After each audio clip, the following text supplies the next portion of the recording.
Good morning, true crime friends. How y'all doing? Listen, new case alert. I've been reading about this lady and trying to stay caught up, but now I can focus all of my attention on this lady, Monica Sementilli. Have you heard about this case? Oh my goodness. Now listen, in real life, they're on like day 5 or day 6 of the trial. It's supposed to be a 6-week trial. So we're going to get caught up right here today. And then every day we'll do a breakdown on this case. But you know what you need to do. First, please like this video and subscribe to the channel. Also, go on over there and find me on social media, Facebook, Instagram, Blue Sky, Twitter, all the things. Okay, so look. Monica Sementilli, right? She's married to like this famous hairdresser, Fabio Sementilli, over there in California. This is the state of California versus Sementilli, right? And Monica was married to Fabio for like 20 years or so. They had a couple of kids. They're over there living happily ever after. And I was like, how does a hairdresser get this fancy life and everything? And so, because I'm like, okay, hairdressers, are the tips that good? Hairdressing? Turns out he was like famous in his town, and then he got to be like a corporate job, basically. He was like a big muckety muck with like Wella and somebody else, you know, one of these like cosmetic brands. So Monica was like, this being married thing is good. And I'm super duper religious. And so I could not possibly get a divorce. I'm fascinated by people who feel like unaliving their spouse is better than getting a divorce. Because, no. I mean, if you're that religious, God gonna be real mad at you if you taking people off this mortal coil. But that's just my opinion. You know, I'm conservative like that. I feel like you're not supposed to, unfortunately, unalive people. So 5 days ago, the state had their opening argument, right? And they were like, Monica was the mastermind of this case. She and her boyfriend, Rob Baker, decided together to unalive her husband. And I was like, well, how did she meet this mama Luke? Who was he? Maybe the new boyfriend was like another rich muckety muck? No. Monica became like one of these ladies who lunch in California. In her case, she was a lady who racquetballed. She was like, you know what I'm going to do? I'm going to go down to the gym, LA Fitness. How dare she besmirch the name of LA Fitness? I love me some LA Fitness. Anyway, so she was like, I'm going to go down here to the LA Fitness and I'm going to work out and I'm going to keep my body really beautiful so that my famous hairdresser husband can be very happy with me, right? So she's down there, she gets a personal trainer and she's playing racquetball. And her personal trainer was real cute. And she was like, hey, personal trainer, would you like to come and spend some alone time with me? And he was like, ma'am, no. And she was like, oh, okay. Hey there, racquetball coach. Would you like to come and spend some personal time with me? And the racquetball dude was like, you're not gonna have to ask me twice. So let's go and diddle each other's kibbles and bits. And so they were over there diddling and stuff. And then Monica was like, I really like you. I mean, I know you're like a recovered or recovering narcotics enthusiast and you're a felon and you're homeless or semi-homeless aside from doing the whole racquetball thing. But you seem like a dream man to me. My very rich husband who has me tucked away in a mansion in a very fancy neighborhood. I mean, that's all nice, but you, I think, are my dream man. Monica girl. What? So, Fabio, when he was not traveling for business all around the world, would sit out in his like private little patio behind the house. Oh, and he had a TV out there and it was like an outdoor kitchen lounge kind of area. Y'all know the way I love an outdoor kitchen. Oh, I love an outdoor kitchen. Anyway, so he used to sit out there and he used to smoke his cigars. Well, the boyfriend, Rob Baker, snuck up on him and unfortunately unalived him with a knife. You know what certain words we can't say over here on YouTube. So he impaled him over and over and over again till he was no longer on this mortal coil. And then he ran off. And Monica was like, oh me, oh my husband here is filled with holes. Oh, I'm so sad. Somebody should call the police. So the police came and they checked it out. And the daughter was like, oh my goodness.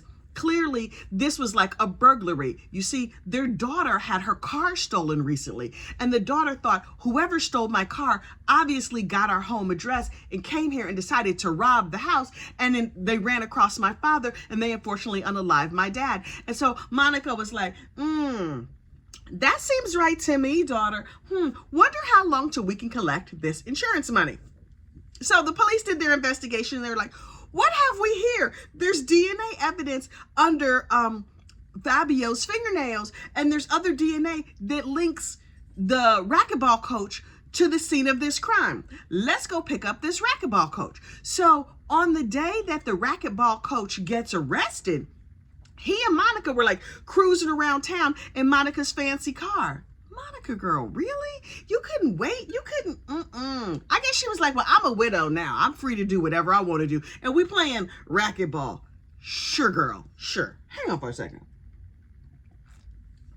So when Monica and Rob get arrested, they put them in the backseat of the car together. Girl, you clearly are not a true crime fan. True crime fans everywhere know if the cops put you and your alleged co-conspirator in a car together, everything you say is being recorded, even if they haven't Mirandized you yet. But I believe these two had been arrested. When they got picked up, they were arrested and put in the same car with the video rolling. We've all seen video footage from a police car, and Monica allegedly said, deny everything, or just don't talk, don't say anything. And so I was like, yeah, that's not suspicious at all, girl. So Monica's like, I am completely innocent. I have no idea why you would arrest me. By the way, what is the status of that insurance money? I'm just asking for my children. And the boyfriend, this semi-homeless boyfriend, was like, listen, this is a bad situation, and I'm just going to take a plea deal. I'm going to plead no contest and plead open to the court. You know what that means? Court, I'm not going to say I did it, but I'm not going to say I didn't do it. So I'm just going to fall on your mercy, and you could just give me whatever crime, give me whatever punishment. And the court was like, oh, thank you so much. You get life in prison. And he was like, okay, no problem. Also, Monica didn't have anything to do with this. It makes me wonder, what kind of deal did Monica and her boyfriend have that he was like, I'll just go to jail for life. Maybe Monica was no picnic to live with, and he was like, you know what's better than this heifer? Jail. 3 hots and a cot for the rest of my life, no problem. So the boyfriend, Rob Baker, gets tucked away over there in the prison, and Monica is like, what? Who, me? This is terrible. How soon will you be releasing that insurance money? I'm just asking for myself and my children. And the cops are like, wait, we don't think that your boyfriend, the racquetball coach, was the only person involved in this crime. So they do some more investigating, and they find another dude, Christopher Austin, who was like, oh, yeah, looks like you caught me. They extradited him from Washington State back to California, and they were like, sir, what would you like to tell us? And he's like, okay, this is what I'm going to do.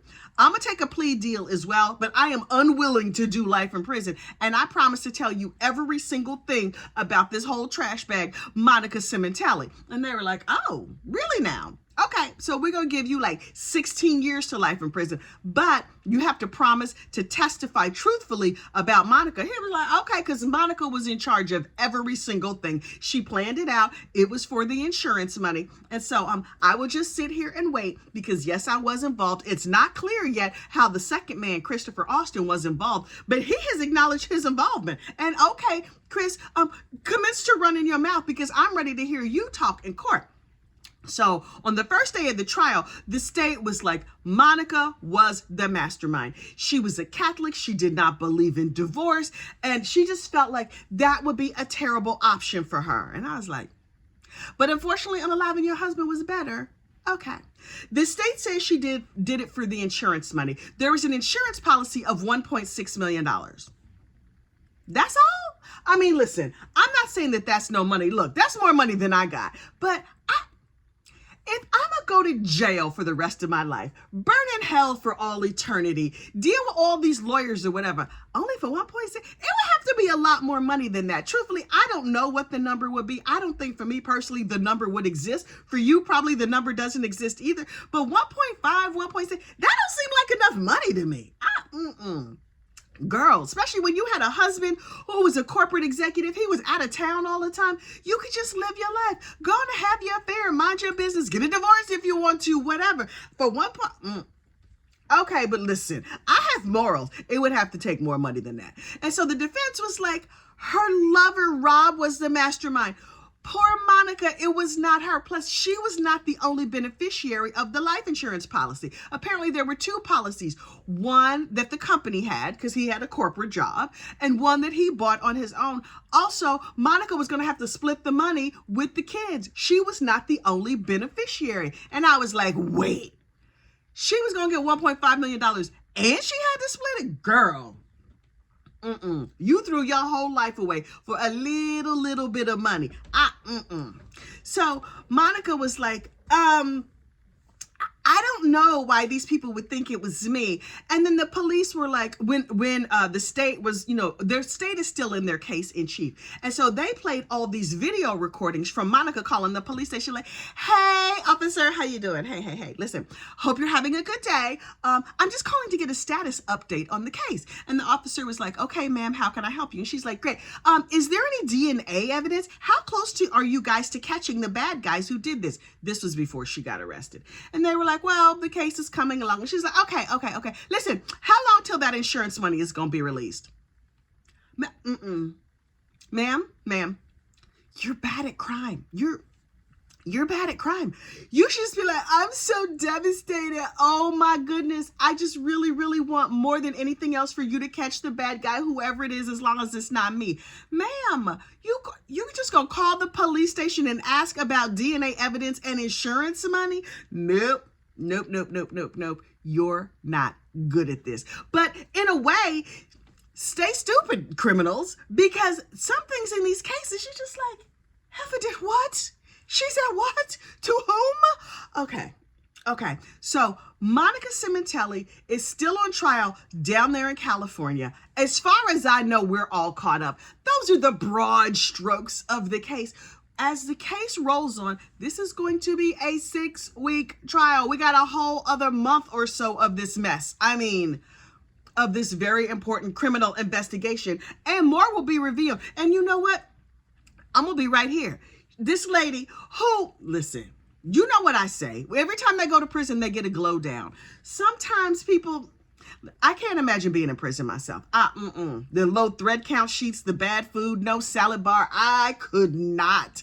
I imagine the sushi in prison is terrible. Anyway, so Monica is looking rough, as expected, as many of our other criminal, I was going to say friends, people we know from true crime. Child, they all look terrible. See also Jennifer Crumley, Mama Donna Adelson. Lori Vallow Daybell looks okay. She's all about the braiding your hair when it's wet and getting the waves. Monica, girl, your husband was a hairdresser. You can do something. You can do something with that mop on your head. Okay. Listen, I maybe should not be critiquing the fashion sense of prisoners and accused unfortunate unalivers. Jail is hard. Okay, so we are going to stay on this case. We're going to follow up and see what happens. May Fabio rest in peace. May he be giving fabulous haircuts and blowouts in heaven. And Monica, girl, you a whole trash bag. I'll see you on social media. Talk to you soon. Bye.